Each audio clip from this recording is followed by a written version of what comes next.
Hello नमस्कार साथियों, SLV civil services पर आप सभी का फिर से स्वागत है। आज मैं उत्तर प्रदेश स्पेशल की क्लास को लेकर के उपस्थित। साथियों, आज की क्लास में हम उत्तर प्रदेश बजट के बारे में बात करेंगे। उत्तर प्रदेश बजट से संबंधित 3 क्लासेज होंगी, एक आपकी आज की और दूसरी इससे संबंधित कल, और उसके बाद एक और क्लास होगी जिसमें हम उत्तर प्रदेश स्पेशल से रिलेटेड ट्यूशंस करेंगे। आज की क्लास में हम थ्योरी क्लास देखेंगे, किसका? बजट से संबंधित सभी तथ्यों का, इसमें हमारे उत्तर प्रदेश में जो बजट प्रस्तुत किया गया उससे संबंधित सभी चीज़ों को। सभी साथी, एक बार आप सभी जिस तरीके से प्रेम दे रहे हैं उसका मैं शुक्रगुजार हूं। आप सभी का जो स्नेह है बहुत अच्छा लग रहा है कि आप सभी इतना सपोर्ट कर रहे हैं। साथियों, जब भी आप वीडियो देखें तो आप थोड़ा सा एक रिक्वेस्ट है कि आप सभी शेयर कर दिया करिए ताकि ये चीज़ें और लोगों तक पहुंच सके। चलिए शुरुआत करते हैं बिना किसी देरी के। साथियों, बजट से संबंधित बात करेंगे। आज हम उत्तर प्रदेश के बजट के बारे में बात करेंगे। आपको पता होना चाहिए कि 2017-18 के बाद से उत्तर प्रदेश में जो बजटरी व्यवस्था है वो बहुत तेजी से बदली है।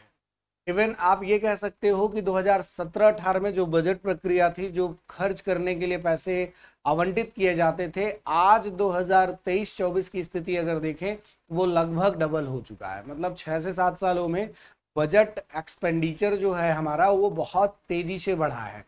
प्यारे साथियों, आइए शुरू करते हैं। आज के बजट सेगमेंट पर बात करते हैं। चलिए देखिए, पहला लाइन है आपके सामने लिखा हुआ है कि 22 फरवरी 2023 को उत्तर प्रदेश सरकार के वित्त मंत्री सुरेश कुमार। 3 प्रश्न यहां से क्लियर हो जाना चाहिए कि इस बार हमारा बजट कब प्रस्तुत किया गया। 22 फरवरी को इस उत्तर प्रदेश स्पेशल में पूछा जा सकता है। 22 फरवरी को यह प्रस्तुत किया गया। कौन किया? सुरेश कुमार। कमेंट करके आप सभी बताएंगे कि सुरेश कुमार हमारे उत्तर प्रदेश में कौन सी बार बजट प्रस्तुत किए, यानी वो कितनी बार बजट प्रस्तुत किए हैं। ठीक है बच्चा, तो सुरेश कुमार खन्ना क्या बजट प्रस्तुत किए।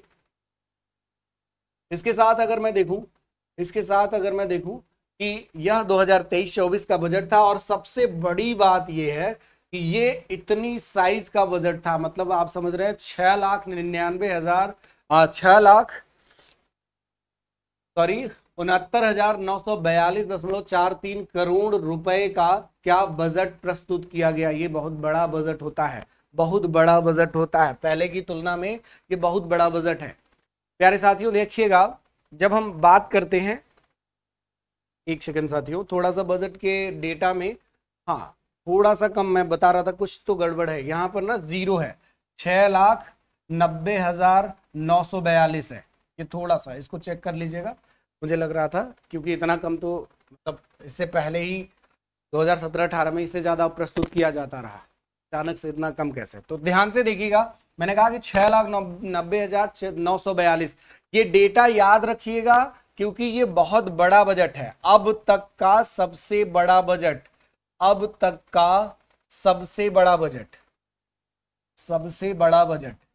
समझ रहे हो सरकार के पास कितना पैसा है? सबसे बड़ा बजट है ये याद रखना। अमृतकाल कौन सा है? 75 वर्षों का जो मोदी सरकार ने 1 फरवरी 2023 को जो बजट प्रस्तुत किया गया निर्मला सीतारमण के द्वारा, जिसमें अनाउंसमेंट 75 वर्ष अमृतकाल का समय है, उसमें बताया गया था कि अमृतकाल में हम क्या क्या कार्य करेंगे। बजट का एक अलग से मैं क्लास लूंगा, वो इकोनॉमी वाले सेगमेंट से होगा, लेकिन ये जो क्लास देख रहे हैं आप, ये उत्तर प्रदेश स्पेशल से संबंधित है। प्यारे साथियों ध्यान दीजिएगा, अब तक का सबसे बड़ा बजट है, और राजस्व व्यय इसमें किया जाएगा कितना? 5,02,354 करोड़ रुपए राजस्व व्यय, और पूंजीगत व्यय कितना? 1,00,000 ध्यान से देखिए, 1,07,788। यहां पर फिर से थोड़ा सा डेटा ध्यान से देखिएगा। ये बहुत बड़ा मैटर नहीं करता, लेकिन आपको क्लियर ये होना चाहिए कि बजट के अंतर्गत क्या क्या बातें होती हैं। बजट मेनली किस बात पर फोकस्ड होता है? बहुत क्लियर रहिएगा, बजट मेनली किस बात पर फोकस होता है? सरकार जो बजट प्रस्तुत कर रही है वो कहां कहां पैसे उस पर खर्च करेगी। सरकार में सरकार बजट के माध्यम से दो चीजों के बारे में बताने की कोशिश करती है, एक तो सरकार की आय क्या होगी और एक तो सरकार की व्यय क्या होगी। मतलब सरकार सबसे प्राइमरी लेवल पर क्या बात करता है कि बजट जो प्रस्तुत किया जाता है वो व्यय को दर्शाता है, व्यय को दर्शाता है। अब इस व्यय के माध्यम से सरकार को क्या आय होगी और कहां कहां व्यय करने पर सरकार को कुल मिलाकर के इनकम होगा। ध्यान से देखना, जो बजट का प्रोसीडिंग है, बजट में मेनली खर्च करने की बात की जाती है और ये देखा जाता है कि कितना पैसा किस जगह पर खर्च करके इनपुट करके कितना आउटपुट निकलेगा। तो उसमें एक शब्द होता है, आपने सुना होगा, राजस्व, राजस्व प्राप्तियां।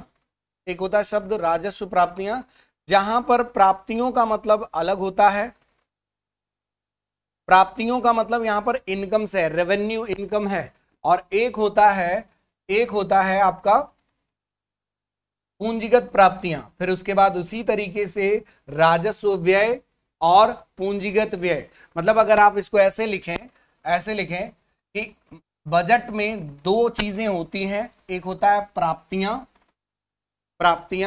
बजट प्रस्तुत किया गया उससे क्या क्या प्राप्तियों की संभावना है, प्राप्तियां मतलब इनकम, और एक होता है व्यय। ठीक है बच्चा, बजट में दो मुख्य बातें की जाती हैं, प्राप्तियां और व्यय। प्यारे साथियों ध्यान दीजिएगा, प्राप्तियां दो प्रकार की होती हैं, दो प्रकार का। प्राप्तियां मतलब यहां पर इनकम से है, इनकम से, और व्यय मतलब आप समझ रहे हैं एक्सपेंडिचर, एक्सपेंडिचर। ध्यान से देखिएगा, जब हम प्राप्तियों की बात करते हैं तो प्राप्तियां हो जाती हैं आपकी क्या, राजस्व प्राप्तियां, रेवेन्यू इनकम कहते हैं इसको, राजस्व प्राप्तियां, और पूंजीगत प्राप्तियां। क्या बच्चा, पूंजीगत प्राप्तियां, राजस्व प्राप्तियां और पूंजीगत प्राप्तियां। देख लो, इसको कहते हैं रेवेन्यू इनकम और उसको कैपिटल इनकम। और यहां पर भी व्यय की भी दो प्रक्रिया है, एक्सपेंडिचर भी दो प्रकार का होता है। कौन कौन सा, इसी की तरह राजस्व व्यय, पूंजीगत व्यय।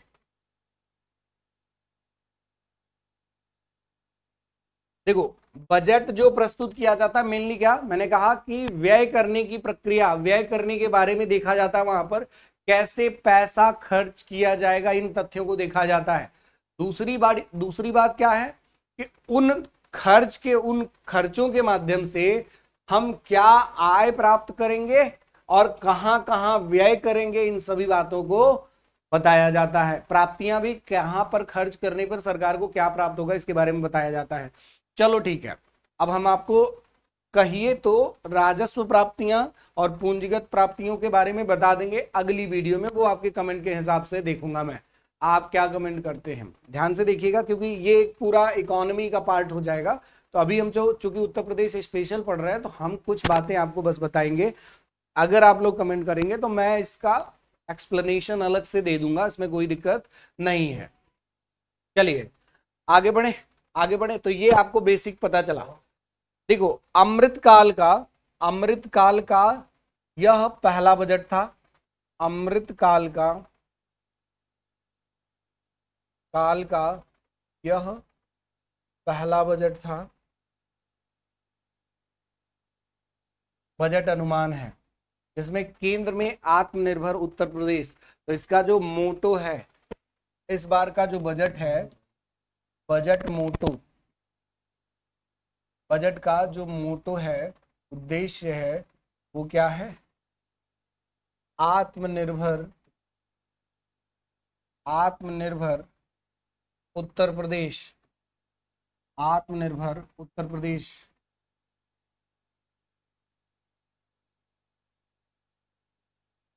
आत्मनिर्भर उत्तर प्रदेश की बात की गई है, क्लियर है। चलिए आगे बढ़े। देखिए, बजट पिछले वर्ष की तुलना में कैसे बढ़ा है, इसको आप थोड़ा सा पेन डाउन कर लीजिएगा। हम आपको यहाँ पर दिखा रहे हैं 2017-18 का जो बजट था वो कितना था, 3,84,660, 3,84,660। जबकि 18 में हमने थोड़ा सा देखा वृद्धि हुई, 4,28,385 करोड़ में है, ये करोड़ में है, ठीक है। उसके बाद 2021-22 में ये और बढ़ा 5,50,000, फिर 22-23 में थोड़ा सा और बढ़ा 6,15,519, और आज देख रहे हैं हम 2023-24 में 6,90,242, 6,90,242 करोड़ का क्या ये बजट प्रस्तुत किया गया। भाइयों और प्यारी बहनों ध्यान से सुनना, यहां पर क्या होता है कि बजट हमारा देखिए कितना तेजी से बढ़ा है, तेजी से बढ़ा, और बहुत बड़ी बात है 6 सालों में हमने बजट में इतना भयंकर बदलाव किया, लगभग दुगुना का बजट प्रस्तुत किया जाने लगा। मतलब समझ रहे हैं कई सारी बातें होंगी। देखो अगर आप नौकरियों की बात करते हैं तो सिर्फ सरकारी नौकरी ऐसी नौकरी नहीं होती जिसके माध्यम से सरकार देश चल रहा है। सरकारी नौकरी कितना % आपको आइडिया भी है? हम आप राजनीति करते हैं, हम आप इस बात पर विचार करते हैं कि सरकार ने कितनी वैकेंसीज दी। सरकार ने, देखो सरकार जो आज के समय में है वो पूंजीवाद विचारधारा से प्रेरित है। पूंजीवाद विचारधारा में क्या होगा, मैक्सिमम काम क्या होंगे, ठेके पर होंगे, लीज पर होंगे, मतलब उन कार्यों को ज्यादातर ऐसा किया जाएगा कि मतलब कम पैसे में ज्यादा प्रोडक्टिविटी आए। सरकार की कोशिश ये होगी कि कम पैसे में ज्यादा प्रोडक्टिव चीजें हो जाएं। हमारे साथ सरकार ये विशेष कोशिश करती है। प्यारे भाइयों, यही जो सबसे बड़ी बात है जिसको समझ में आ जाएगा वो इस बात को कभी नहीं कहने वाला है कि सरकार क्या कर रही है बेरोजगारी। हाँ, निश्चित रूप से सरकारी नौकरी सरकार नहीं निकाल रही है। कारण है, मैंने आपको कहा कि ये पूंजीवादी विचारधारा से प्रेरित है, और पूंजीवादी विचारधारा में हमेशा जो वर्कर्स होते हैं उनका एक्सप्लॉयटेशन होता है। ये बातें आपको मैं इकोनॉमी की क्लास में बता रखा हूं, बताऊंगा अगर आप नहीं बताया हूं, ठीक है। तो सरकार पूंजीवादी विचारधारा से प्रेरित है, वो तो कम से कम लागत में अधिकतम क्या उत्पादन की बात करता है। जब पूंजीवाद विचारधारा की बात करते हैं सरकार कम से कम लागत में क्या ज्यादा से ज्यादा उत्पादकता की बात करता है। तो अब उस कड़ी में सरकार सूक्ष्म उद्योग हो, लघु उद्योग हो, उत्तर प्रदेश सरकार बहुत सारे कार्यों में पैसा इन्वेस्ट कर रही है। तो पैसा हमारे उत्तर प्रदेश का जो तेजी से बढ़ रहा है खर्च, मतलब बजट इतना बड़ा प्रस्तुत किया जा रहा है, तो ये बहुत बड़ी बात है। जानते हो हमारे उत्तर प्रदेश की भारत की जीडीपी में 8% हिस्सेदारी है। ये भी प्रश्न आ सकता है, उत्तर प्रदेश की, आप इस लाइन को लिख लीजिए, उत्तर प्रदेश की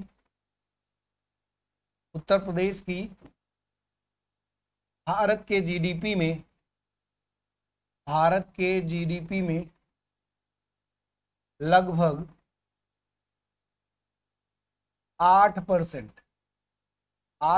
क्या है, हिस्सेदारी है। 8% हिस्सेदारी है। प्यारे भाइयों ध्यान से देखना, ठीक है। अब यहां पर हम बात करें, देखिए इसके अंतर्गत और भी चीजें हैं।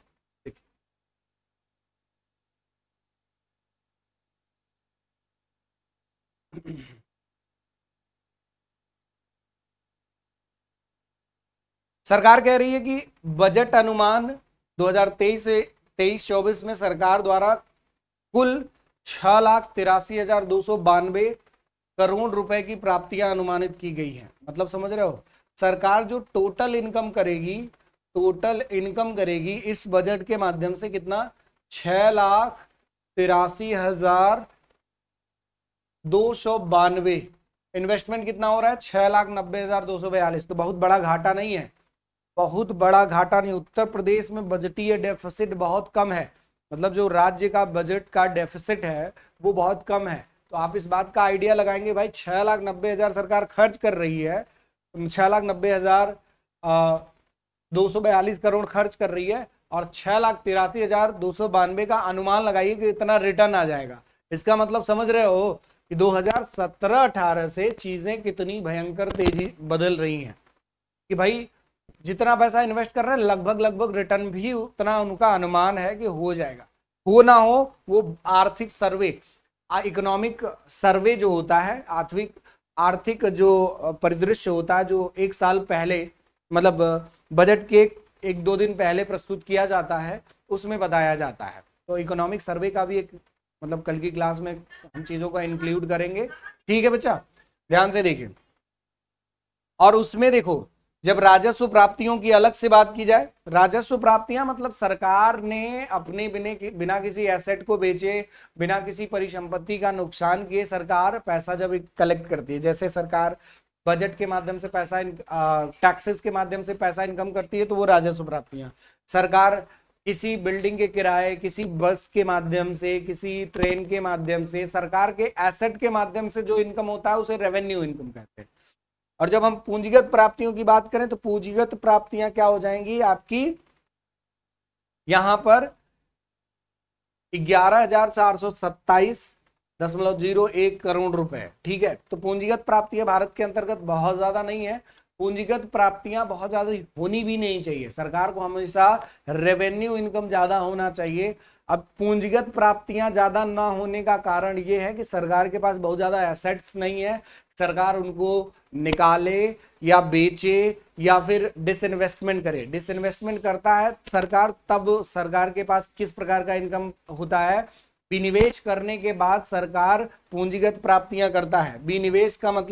विनिवेश का मतलब जैसे सरकार अपनी हिस्सेदारी किसी चीज में कम कर दे। डिसइन्वेस्टमेंट का मतलब सरकार अपनी हिस्सेदारी, जैसे मान लो ये सरकार की बिल्डिंग है, सरकार इस बिल्डिंग को अगर बेच दे तो सरकार इस बिल्डिंग को बेचने का मतलब ये हो गया कि सरकार ने अपनी हिस्सेदारी कम कर दी। अगर ये पूरी बिल्डिंग बेच दी तो ये कहा जाएगा सरकार ने अपनी 100% जो उनकी हिस्सेदारी थी वो बेच दिए। लेकिन सरकार अगर मान लो ये 6 फ्लोर है और इसमें से 3 फ्लोर सरकार ने बेच दिया तो सरकार ने लगभग 50% हिस्सेदारी बेच दी।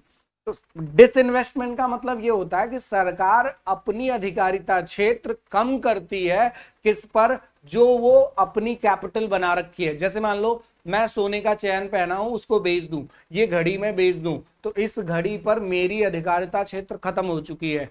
तो ये जो स्थिति है इसे कहा जाता है क्या, कि आपने किसी चीज को डिसइन्वेस्ट कर दिया। पहले मैंने इसको खरीदने के लिए पैसा खर्च किया था, इन्वेस्टमेंट किया, मान लो 3,000 4,000 की घड़ी है, मतलब मैं अपना प्राइस नहीं बता रहा, I am just talking about, ठीक है।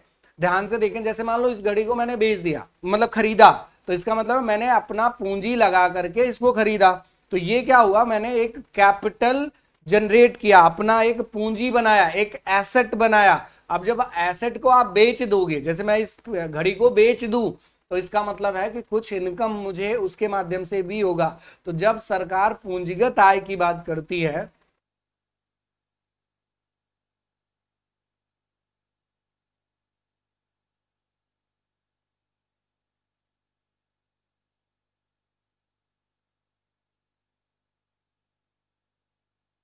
ठीक है, तो सरकार जब क्या करेगी, मतलब जैसे मैं अगर अपना घड़ी बेच दिया तो क्या हुआ कि मैंने अपनी पूंजीगत जो प्राप्तियां हैं वो बढ़ाई।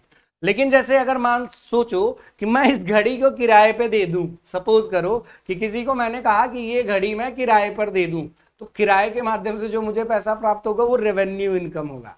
Are you getting my point? देखो सिंपल सी बात है, ऐसे समझ लो कि सरकार जब अपने एसेट्स में कमी करे, जैसे मान लो सरकार बस स्टॉप बेच दे, सरकार कोई जगह है उसको, लैंड को लीज पर दे दे, तो सरकार अपनी हिस्सेदारी कम कर रही है।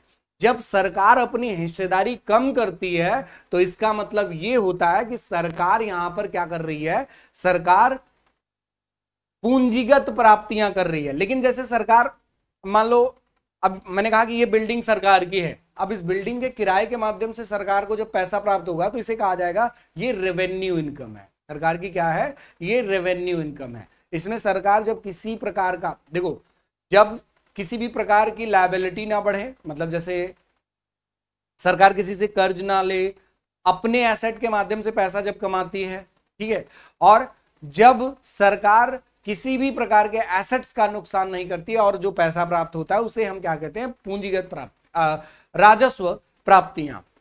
अब सिंपल सी बात आपको आइडिया लग गई होगी कि मतलब राजस्व प्राप्तियों के अंतर्गत उधार नहीं आता होगा। यस एक्चुअली जैसे सरकार अगर कहीं से ऋण लेती है, कर्ज लेती है, तो वो जो पैसा होता है वो राजस्व प्राप्तियों में नहीं आता, उसे पूंजीगत प्राप्तियां कहते हैं। क्यों? क्योंकि आप किसी से पैसा लोगे तो उसको उधार दो, उसका पैसा वापस भी तो करोगे, तो इसका मतलब है कि आपकी लायबिलिटी बढ़ गई। जब लायबिलिटी बढ़ा करके आप पैसा प्राप्त करे हुए तो वो पूंजीगत प्राप्ति। जब अपनी बिल्डिंग्स को बेच करके, अपनी एसेट्स को बेच करके, अपनी चीजों को बेच करके पैसा, मैं अपनी घड़ी बेच करके पैसा प्राप्त करूं, तो ये पूंजीगत प्राप्तियां होंगी।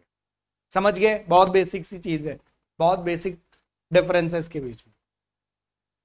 क्लियर है? आइए देखें, आगे देखें। देखो, राज्य वस्तु एवं सेवा कर तथा मूल्यवर्धन संवर्धित कर। ध्यान से देखो, हम यहां पर क्या, जो सरकार की एसजीएसटी की बात की जा रही है, ठीक है, एसजीएसटी और value added tax, value added tax तो हटा करके जीएसटी लागू किया गया। ध्यान से देखें, राज्य वस्तु एवं सेवा कर तथा मूल्य संबंधित कर से राजस्व संग्रह का लक्ष्य लगभग कितना है? 1,50,000 करोड़ निर्धारित किया गया। इसको पेन डाउन कर लीजिएगा, बहुत इंपॉर्टेंट है। आप सभी अभ्यर्थी यहां पर ये वाला पॉइंट आप जरूर पेन डाउन कर लीजिएगा। ये क्या कहना चाह रहा है कि राज्य वस्तु एवं सेवा कर तथा मूल्य संबंधित कर से राजस्व संग्रह का लक्ष्य 1,50,000 करोड़ रुपए का है। बहुत बड़ा अमाउंट है। मतलब सरकार एसजीएसटी के माध्यम से जो इनकम प्राप्त करने का उद्देश्य रखी है वो कितना? 1,50,000 करोड़।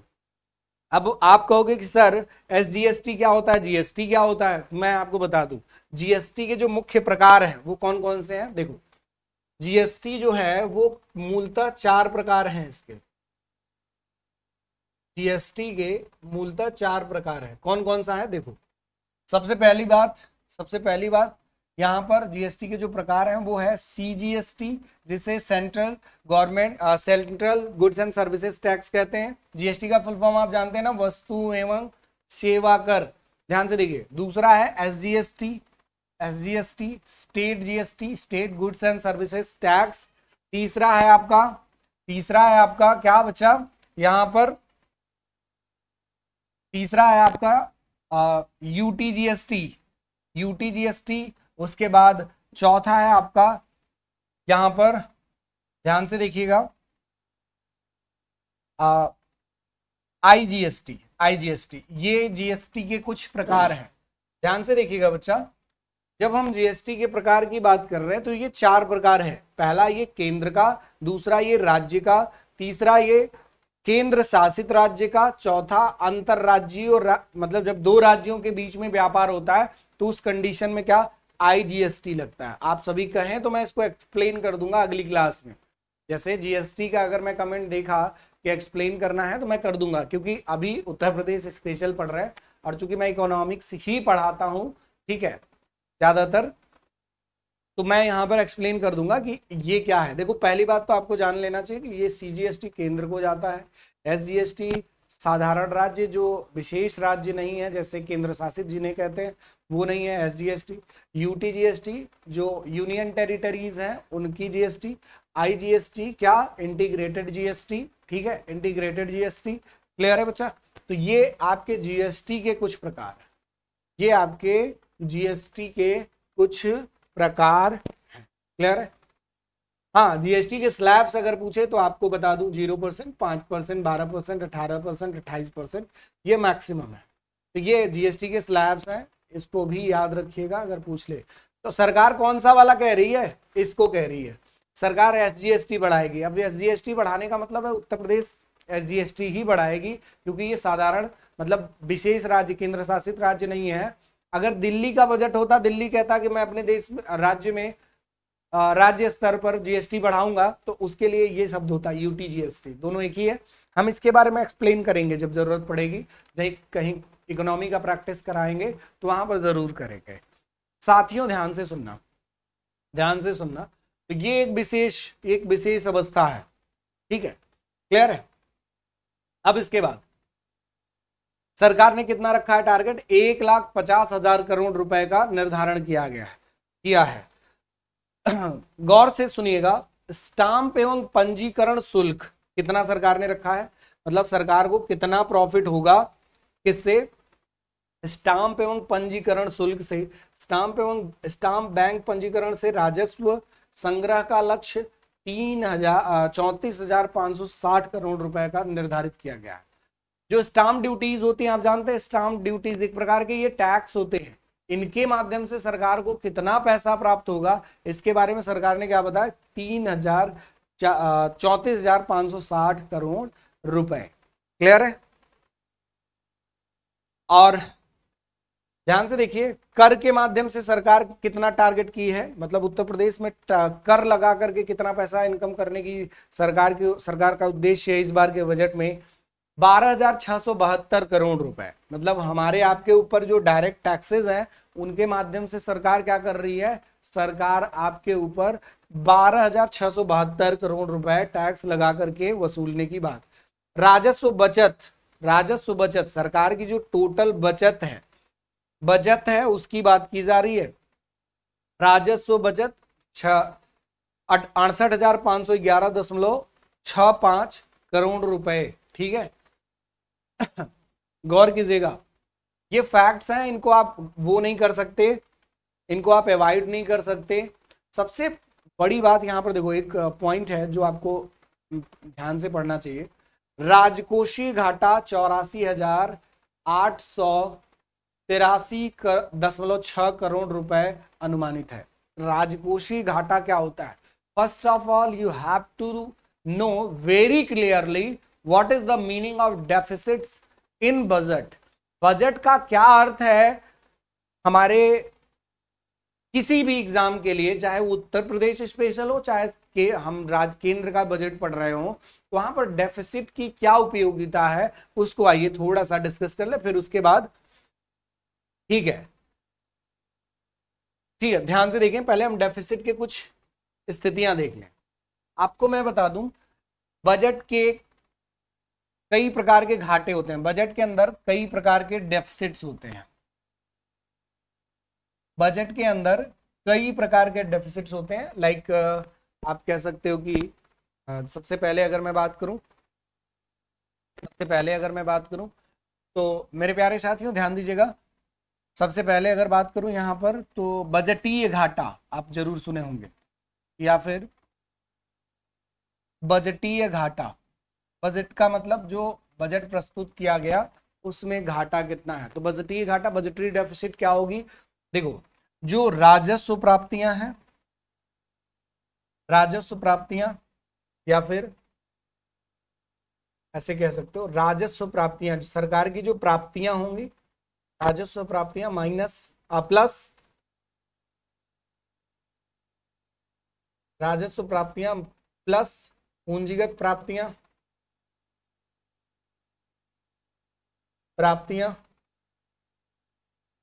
इन सभी के माइनस क्या होगा बजटीय घाटा बराबर राजस्व व्यय प्लस पूंजीगत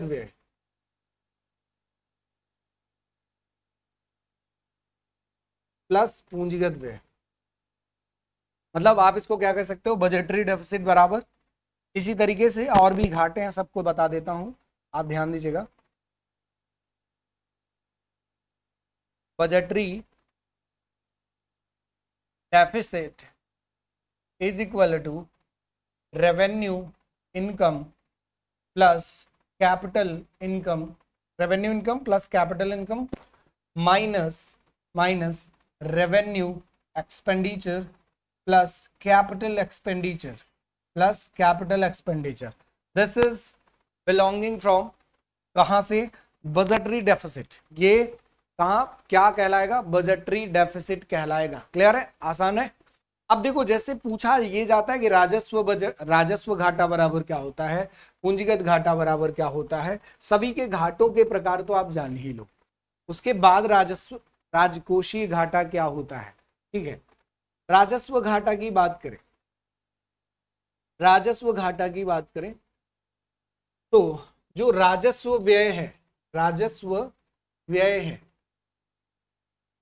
राजस्व आय माइनस राजस्व व्यय।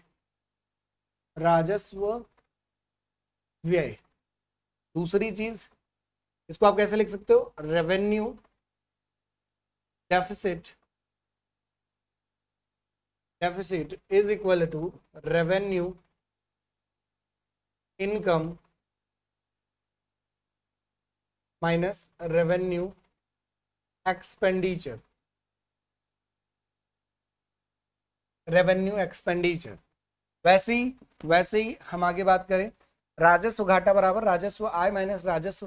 पूंजीगत घाटा बराबर क्या होता है, पूंजीगत। सभी प्रकार के डेफिसिट्स याद रखिएगा, यहां से एक प्रश्न बनता है। पिछली बार के पीसीएस में प्रभावी राजस्व घाटा से संबंधित प्रश्न बना था। आपको मैं बार बार ये बात कहता हूं कि आप सिर्फ आरओ के प्रैक्टिस नहीं करेंगे, आप यूपी पीसीएस के ध्येय आईएएस का मार्केट में पड़ा हुआ है, बहुत बढ़िया प्रैक्टिस आरओ के लिए है। अगर आप जाकर देखेंगे तो वो बहुत बढ़िया टेस्ट क्या है आपका, जैसे टेस्ट सीरीज है, आप उसको ज्वाइन कर सकते हैं, आप उसको ले सकते हैं, बहुत अच्छा टेस्ट सीरीज है, ठीक है। उसका प्रिंट निकलवा करके प्रैक्टिस करिए, तभी आपको पता चलेगा। पूंजीगत घाटा बराबर क्या होता है, पूंजीगत घाटा बराबर पूंजीगत आय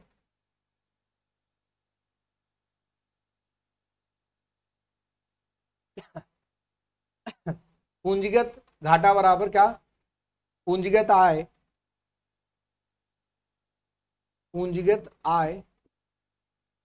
माइनस पूंजीगत व्यय।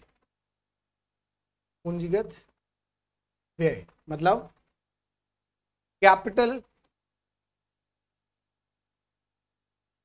Deficit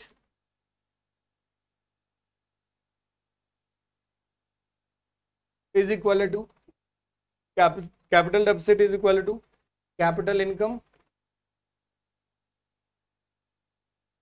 minus capital expenditure. अब देखो पॉइंट आता है किस पर, राजकोषीय घाटा। चूंकि हम यहां पर क्या देख रहे हैं, हम यहां पर देख रहे हैं राजकोषीय घाटा। राजकोषीय घाटा बराबर क्या होता है, राजकोषीय घाटा बजटरी डेफिसिट, बजटीय घाटा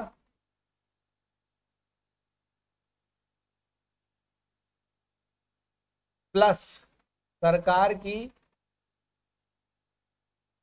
ब्याज व अन्य अदायगियां, अन्य रेस्पॉन्सिबिलिटी, अन्य लाइबिलिटीज, अदर लाइबिलिटीज। अदायगी मतलब क्या होता है, सरकार ने जो पैसा लिया है, जो और भी पैसे हैं सरकार का, मतलब जो ब्याज दे रही है और जो अन्य रेस्पॉन्सिबिलिटीज है, जिसको सरकार क्या करेगी, वापस करेगी। किसको, आपके सरकार को, किसको, आपके मतलब अपने पैसे में से सरकार जब बजटीय घाटा निकालती है, बजट का घाटा जो निकल के आया, उसके बाद ब्याज व अन्य अदायगियां होंगी, उसको अगर जोड़ देंगे तो जो प्राप्त होगा उसे हम कहेंगे राजकोषीय घाटा। अच्छा देखो एक बात यहां पर और कह रहा है कि जो कि अनुमानित सकल राज्य सब घरेलू उत्पाद का, ठीक है, स्टेट राज्य घरेलू उत्पाद का 3.48% है। मतलब जो हमारे बजट का कितना परसेंट है, मतलब उत्तर प्रदेश के बजटीय, उत्तर प्रदेश के जीडीपी का लगभग 3.48% है, जो कि बहुत ज्यादा नहीं है। इतना अप एंड डाउन किसी भी राज्य के साथ चलता है। मैं आपको अगली क्लास में बताऊंगा 2-3 पॉइंट्स, जैसे कि हमारे देश में, हमारे उत्तर प्रदेश में कई सारे ऐसे पॉइंट्स हैं जिनको हम लोग मिस कर जाते हैं। जैसे जीएस, हमारे एस जीडीपी क्या है, मतलब state goods and gross domestic product क्या है, ठीक है, उसके बारे में बात करेंगे। मतलब राज्य की जो जीडीपी होती है वो क्या है, और हम ये भी बात करेंगे कि राज्य की जीएसटी से सरकार को कितना प्रॉफिट होता है, हमारे उत्तर प्रदेश सरकार को कितना प्रॉफिट होता है केंद्र सरकार के बीच में, ठीक है। इन सभी बातों को आगे की उसमें करेंगे। फिलहाल इसके जो और पॉइंट्स हैं आप देख लीजिए, ध्यान दीजिएगा। बात करते हैं कि विगत वर्ष 2023-24 के लिए राज्य की जीडीपी वृद्धि दर 19% अनुमानित है। मोस्ट इंपॉर्टेंट, आप इसको लिख लेंगे, मोस्ट इंपॉर्टेंट थिंग, देखो बच्चा, मैंने सारे पॉइंट एकदम नहीं लिख दिए हैं यहाँ पर। जो पॉइंट्स आपके एग्जाम में बहुत महत्वपूर्ण है, गार्बेज वैल्यूज पढ़ने का टाइम है ही नहीं, गार्बेज चीजें पढ़ने का कोई समय नहीं बचा है। ठीक है, आपको क्या करना है, थोड़ा सा ध्यान देना है। गौर कीजिएगा कि विगत वर्ष 2023-24 के लिए राज्य की जीडीपी वृद्धि दर 19% अनुमानित है। बहुत ध्यान से देखिएगा, 19% अनुमानित है। वर्ष 2017 से पूर्व राज्य की बेरोजगारी दर 14.4 थी, वर्तमान में यह घटकर 4.2% हो गई है। देखो अब ये डेटा कैसा है, आप अपने से नहीं डिसाइड करेंगे कि ये डेटा कैसे हो सकता है। पहले से तो आपको तो ये लग रहा होगा पहले की तुलना में अभी आज के डेट में और बेरोजगारी है, लेकिन साथी हम इस चीज को नहीं, हमें तो भाई पेपर सॉल्व करना है ना, हमें तो पेपर सॉल्व करना है। क्लियर है, ध्यान दीजिएगा, हमें पेपर सॉल्व करना है। तो इसका आंसर क्या हो जाएगा, मतलब 14.4% थी 2017। अब चूंकि क्या होता है 2017 से इस वजह से बताया जा रहा है कि आपके योगी जी, हमारे जो मुख्यमंत्री जी हैं, उनका क्या है, वो 2017 के बाद से बागडोर संभाले हैं उत्तर प्रदेश का। पहले बेरोजगारी दर 14.4 थी, आज के डेट में 4.2% है। अब ये कैसे आई है हम इस पर बात नहीं करेंगे, लेकिन आपको डेटा तो यही रखना पड़ेगा ना। ठीक है, 1 दिसंबर 2022 से 30 नवंबर 2023 के दौरान G20 देश के समूह की होने वाली बैठकों में से 11 बैठक उत्तर प्रदेश में। ये प्रश्न बहुत बहुत ज्यादा इंपॉर्टेंट हो गया कि 11 बैठक हुआ था G20 का, हाल फिलहाल का है, करंट का भी क्वेश्चन बन जाएगा ये। ठीक है, करंट का भी क्वेश्चन बन जाएगा ये। उत्तर प्रदेश में G20 की कितनी बैठकें हुई, ये प्रश्न अत्यंत महत्वपूर्ण हो जाती हैं जब यहां पर आपको लिखने को मिल गया, देखने को G20 भारत ने सफलतापूर्वक G20 आयोजन किया था। तो ये हमारे लिए तो बहुत ज्यादा महत्वपूर्ण है, हमारे आपके लिए ये बहुत ज्यादा महत्वपूर्ण है। ठीक है बच्चा, क्लियर रहेगा, यहां से कोई कंफ्यूजन किसी को नहीं होना चाहिए। G20 की कुल बैठक कहां पर हुई है, 4 शहरों में हुई है। लखनऊ में हुआ था, ठीक है, आगरा में हुआ था, वाराणसी में हुआ था और ग्रेटर नोएडा में हुआ था। नोएडा में भी 2 प्रकार के नोएडा हैं, एक होता है नोएडा, एक है ग्रेटर नोएडा। जो ज्यादा आगरा वाले हाईवे के साइड है, मतलब नोएडा एक्सप्रेस वे के साइड में है, उसे क्या कह रहे हैं, ग्रेटर नोएडा कह रहे हैं। ठीक है, ध्यान दीजिएगा। तो G20 की 11 बैठकें हुई थी। देखो भाई, मैं आपको बता दूं, अगर आपने भूला तो अपना नुकसान करेंगे। ये पॉइंट्स तो आपको लिखना ही पड़ेगा। लखनऊ, आगरा, वाराणसी और ग्रेटर नोएडा, इसको लिख लीजिएगा, ग्रेटर नोएडा। ठीक है बच्चा, इसको आप जरूर लिख लीजिएगा। प्रधानमंत्री आवास योजना, अब देखो आगे हम बढ़े। प्रधानमंत्री आवास योजना ग्रामीण एवं शहरी के तहत आवास निर्माण, ग्रामीण स्वच्छ शौचालय के निर्माण, सूचना, लघु मध्यम उद्योगों की स्थापना। अच्छा, मतलब ये आपकी इस बार के बजट पर किन चीजों पर फोकस किया गया, प्रधानमंत्री आवास योजना, ग्रामीण एवं शहरी के तहत आवास निर्माण, ये ग्रामीण स्वच्छ शौचालय निर्माण, सूचना, लघु मध्यम उद्योगों की स्थापना, स्मार्ट सिटी मिशन के अंतर्गत इंडिया स्मार्ट सिटी अवार्ड का कॉन्टेक्स्ट तथा PMSF पोर्टल द्वारा डीबीटी के माध्यम से लाभार्थियों को धनराशि हस्तांतरित करने में उत्तर प्रदेश देश में प्रथम स्थान पर है। मतलब किन चीजों में प्रथम स्थान पर है, आप ध्यान दे लीजिए। सबसे पहला क्या है आपका प्रधानमंत्री आवास। ये तो बहुत ज्यादा इंपॉर्टेंट हो गया भाई, ये तो बहुत ज्यादा इंपॉर्टेंट हो गया। प्रधानमंत्री आवास योजना, प्रधानमंत्री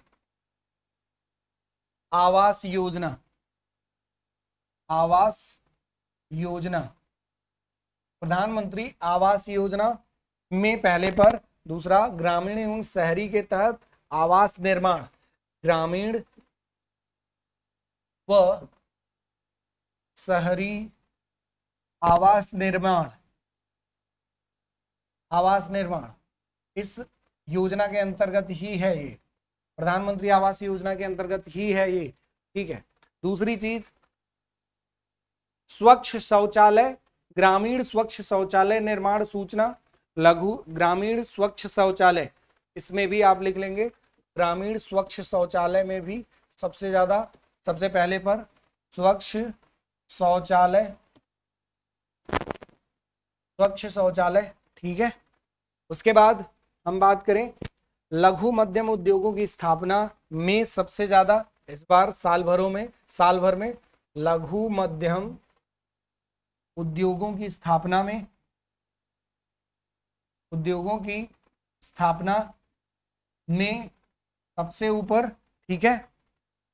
और स्मार्ट सिटी मिशन के अंतर्गत India smart city award contest, India smart city award contest, India smart city award contest, ठीक है बच्चा, ठीक है। तो ये क्लियर रहना चाहिए आपको, ये क्लियर रहना चाहिए। तथा पीएम पोर्टल द्वारा डीबीटी माध्यम से लाभार्थियों को धनराशि हस्तांतरण करने में उत्तर प्रदेश, मतलब इन योजनाओं पर सरकार ने सबसे ज्यादा पैसा खर्च किया है, सरकार ने सबसे ज्यादा पैसा खर्च किया है, ये बताने की कोशिश कर रही है सरकार, ये बताने की सरकार क्या कर रही है, कोशिश कर रही है। ध्यान दीजिएगा बच्चा। यहां पर जब हम बात करें अगला महिला एवं बाल विकास पर क्या काम किया है सरकार ने, महिला एवं बाल विकास की बात करें तो अक्टूबर 2022 तक 95% बच्चों का टीकाकरण, मतलब हमारे देश में, हमारे उत्तर प्रदेश में अक्टूबर 2022 तक 95% बच्चों का टीकाकरण। ये भी याद रखने वाला डेटा है भाई कि कितने परसेंट बच्चों का 2022 में टीकाकरण हो गया था, तो 95%। मुख्यमंत्री कन्या सुमंगला योजना के तहत प्रति लाभार्थी को 15,000 वित्तीय वर्ष 2023-24 हेतु 1,050 करोड़ रुपया, मतलब सबको 15,000 रुपए। मुख्यमंत्री कन्या सुमंगला योजना, मुख्यमंत्री कन्या, अब आप कहोगे सर ये लिखा है तो फिर यहाँ क्यों लिख रहे हैं, क्योंकि आपको जब मैं एक बार बोल के लिखवाता हूं तो वो आपके दिमाग में कुछ देर रुकता है। कन्या सुमंगला योजना के तहत कितने रुपए देने का प्लान है, 15,000, ठीक है। और उस 15,000 के लिए सरकार ने बजट कितना आवंटित किया है, 1,050 करोड़। कितना, 1,050 करोड़ सरकार ने पैसे आवंटित किए हैं। सामूहिक विवाह, महिलाओं के सामूहिक विवाह के लिए सरकार ने कितने पैसे, उत्तर प्रदेश सरकार ने कितने आवंटित किए, 600 करोड़ रुपए आवंटित, 600 करोड़ रुपए आवंटित किए, ठीक है, ठीक है बच्चा। चलिए बाकी अगली क्लास में हम इस पर बात करेंगे। जो भी डाउट्स हो आप सभी कमेंट करके बताइएगा। बजट का एक पार्ट और आएगा, मैंने इसको छोटा इस वजह से रखा है क्योंकि ये इतने में कंप्लीट नहीं होगा, 1 घंटे और चाहिए होंगे मुझे इसके लिए आप सभी को। इसी वजह से मैंने कहा कि अब आज के लिए इतना ही करते हैं। अगली क्लास में हम इसका जो नेक्स्ट पार्ट होगा बजट का, क्या क्या किन किन योजनाओं पर सरकार ने खर्च किया, और इकोनॉमिक सर्वे का भी कॉन्सेप्ट लेंगे। और जो इसके कल वाली क्लास के बाद से जो क्लास होगी उसमें हम PYQs बजट से रिलेटेड कर लेंगे उत्तर प्रदेश के, ठीक है। बाकी अगर आपको कोई डाउट है किसी प्रकार का तो आप कमेंट कर सकते हैं। कल वाली क्लास में थोड़ी सी ऊर्जा कम थी, थोड़ा सा तबीयत स्वस्थ नहीं था, वो मैं स्वीकार करता हूँ, कोई दिक्कत नहीं। आप सभी थोड़ा सा सहयोग करेंगे, ऐसी चीजें कभी कभार होती हैं। बाकी कोई डाउट हो तो कमेंट करके बता सकते हैं, और कैसा रहा सेशन जरूर बताइएगा। आज के लिए इतना ही। थैंक यू क्लास, अपना ख्याल रखें, स्वस्थ रहें, जय हिंद।